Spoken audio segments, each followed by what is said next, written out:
Your Linux devices can be online and still unreachable through direct SSH. See how ShellHub creates a managed access path behind NAT.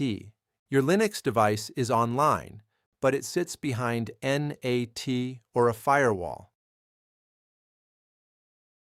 From outside that network, a direct SSH connection may have no reachable inbound path. ShellHub changes the connection path.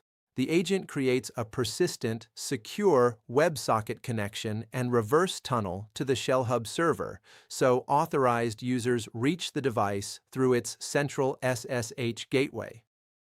The device needs outbound connectivity to its ShellHub server. In self-hosted deployments, the server and gateway must be reachable by authorized users. In this lab environment, we start from devices and add the Linux gateway. The console generates the installation step for the selected environment. After installation, follow the active enrollment flow. The states to verify are pending, accepted, and, after the agent connects, online. This confirms that the lab device is connected through its outbound path. Select the device, copy its SSH ID, and connect with a standard SSH client. ShellHub routes the authorized session through its central SSH gateway. Once connected, the workflow is standard SSH.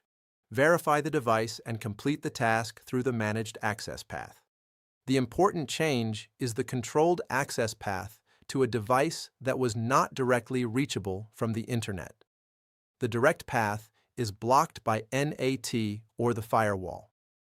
With the device maintaining outbound connectivity to the ShellHub server, the authorized operator uses the ShellHub gateway to reach it.